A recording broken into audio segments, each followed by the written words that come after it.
Let's kickstart the show with the first guest on the show. We have MM Forgings. They saw export orders in the overall sales for FY23 at around the 34% odd. That compares to around 48% the previous year. Meanwhile, 80% of their revenue growth is seen from the commercial vehicle sectors. To discuss more about that and how is demand shaping up on ground, we're joined by Mr. Krishnan, who is the Vice Chairman as well as the Managing Director of the company. Morning, Mr. Krishnan. Thanks so much for joining in. Always good speaking to you. Well, I believe there's a big push on ground and some reports are indicating that MM Forgings wants to be a big player in the EV space. Yavast has been changing your business style for the last few years or so, and you've mentioned about that transformation.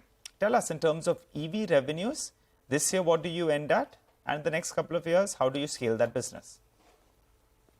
Morning, Nigel. Great to be here. Our EV business started off with the acquisition of Abhinava Rizal, which concluded last September, as you all know. And today we are starting up manufacturing in the next quarter, in Q2 of this year. So this year we will probably just, have some revenue, just notch up some sales. It won't be zero, won't be anything to talk about. But over the next couple of years, we see this as a huge potential. Potential, sir. Can you quantify huge? It's good. This EV push is great and it's good to hear, sir. But, we are on Chartbusters. Wherever you join, we try to egg you on for some numbers. So, and this time around as well, we want to be successful. So tell us in the next 2 years, what do you see these EV revenues move to? And say in the next 5 years as well, if you could give us a rough number. Yeah. We have to walk the talk. Definitely. We are into the EV powertrain space, by the way, Nigel. That is to say that we look at controllers, which takes power from the battery and feeds it to the motor. The second part is the motor itself that takes electric power from the controller and turns it into rotational energy. And the third is the gearbox, which steps down the speed to the requirement of the wheels or the shaft. Right. So overall, we see this to be a 2,000 crore enterprise by 2030 or even higher. That's for your business or the industry as a whole? No. That's for MM Forgings as such, for Abhinava Rizal. MM Forgings itself. I mean, that's incredible, right? Because you have targeted 1,800 to 2,000 crores revenue for your business coming in FY24. You expect your business to be about a 2,500 crore business in a couple of years from here. And 2,000 crores, if that comes in from the EV business itself in 2030, what are you looking at the overall MM Forgings business to be? Very simple. At that point of time, we should be looking somewhere in the region of 5,000 to 7,000 crores. All right, 5,000 to 7,000 crores in terms very of revenue. conservative level. 2,500 crores in the parent business and 2,000 plus on the electrical side would easily translate to something in the region of around 5,000 to 7,000 crores. 5,000 to 7,000 crores. We would, presume it is more towards 7,000 crores because 2,500 will happen in the next couple of years itself. Exactly. So if that grows organically, so, closer to $1 billion in terms of overall sales. But I'm sure there would be a lot of other competitors in this space, the EV space that you're eyeing as well. And what gives you the sense that you would have the right to win here and actually get to the 2,000 crore sales mark? Mangalam, as you rightly said, nobody has a right to win. It's all in the market space and it's slugfest. So we'll have to fight our space out, 100% sure. The only point is that we are a very serious player and we are starting off with 6 years of solid engineering by the Rizal team. So does that fight mean it will come at the cost of margins? Just wanted to understand. We don't believe so. Whatever the industry settles down in terms of margins, that will be the margins that Abhinava Rizal will also have to work with in terms of overall performance. So that's not a matter of concern. So we've kind of taken in a wide range of margins, which at this point of time, I'm not at this thing to disclose, but wherever the industry settles at, we'll be there. All right, Mr. Krishnan, getting to 2,000 crores sounds phenomenal. And we wish you well on that. And obviously, your shareholders will be more enthused by that number. But everything involves money, right? How much investment will you have to make to scale this 2,000 crores of EV revenues itself?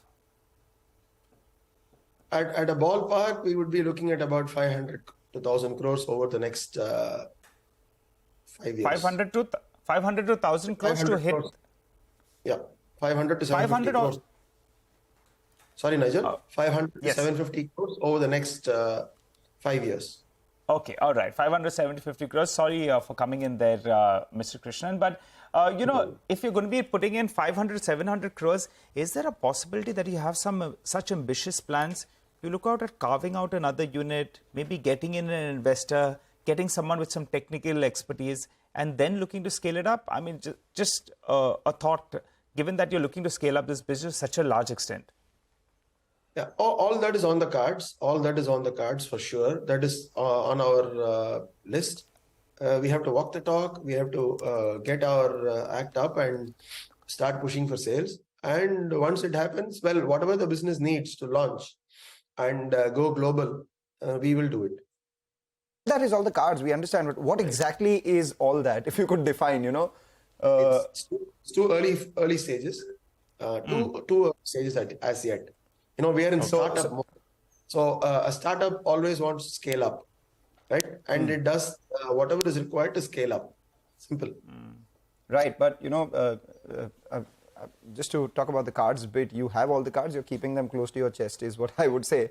You say that a startup wants to scale up, but earlier startups would grow at the cost of profitability. Now, after the funding winter, a big decline that we've seen in a lot of these new age business valuations, everyone's looking at profitability at the cost of growth. Where in this matrix would you be? I have gone on record earlier in this channel itself, Mangalam, that I don't believe in this growth at the cost of profitability theme. See, if a business doesn't make profit at 100 crores or 1,000 crores, how do you expect it to make money at 10,000 or 50,000? I mean, it's ridiculous. Okay, unless not every company is a Google or an Alphabet. It's very unlikely that we can spawn such companies ever so often. Okay. So that model simply won't work. And we have discussed that with the Abhinava Risal team from day one, that MM Forgings is not a venture capital fund. And they were also very, very clear. I must say that the boys, though young, had very clear ideas on how to grow the business. And I said, look, this is an industry. And industry means industriousness. It takes time. So we are like the farmers of... Right. Mr. Krishnan? Yes. Yes, Mr. Krishnan, how do you look to fund this? 500 to 750 crores? As of now, I think, Sorry, I thought I finished. No, go ahead. Please go ahead, sir. We're looking at raising this largely from MM Forgings as of now. And as said earlier, if there is a requirement for capital that MM Forgings cannot feed, definitely at that point of time, we will ensure that Abhinava Risal has a growth path. Okay, very quickly then, just to revise the guidance you've given us for this year, in terms of tons, you're looking at 90 to 95,000 tons. Revenues of close to around 1,800 to around 2,000 crores with margins of around 19%. Have I got all those three numbers correct? Yep, Nigel, as always. That's the guidance for this year, and we're going to keep tracking this EV drive, sir. You've given us a fair idea. Wish you all the best, but we'll be holding you to these numbers as well. Right, and just, before we let you go... I have a small disclaimer. Of course, we will discuss the numbers, but I also would like to mention that, these are projections, and yes, that's what the team is working for. 100%. No, we understand that completely. I mean, no one can future-proof their business. These are projections based on what things are as of right now. Just a quick one. You said you're looking to invest and you're looking at startups. I mean, you're looking at this business as a startup. Is any sort of further investment in other places also a possibility? Any further M&A in this space? Not as of now. Not as of now. As of now, we are looking at growing Abhinava Risal in an organic manner. We will be acquiring technologies that are required to achieve the substantial levels over time. Yeah. And those all right. But by and large, MM Forgings will fund. All right. Not a very largely traded stock in terms of volumes, but the street likes what you've said, and for the time being, the stock has moved to the high point of the day. Good speaking to you, Mr. Krishnan. Well, time to slip into a short break. Up next, we'll be joined by Sachitanand Utekar of Trade Bulls to get a technical check on the markets.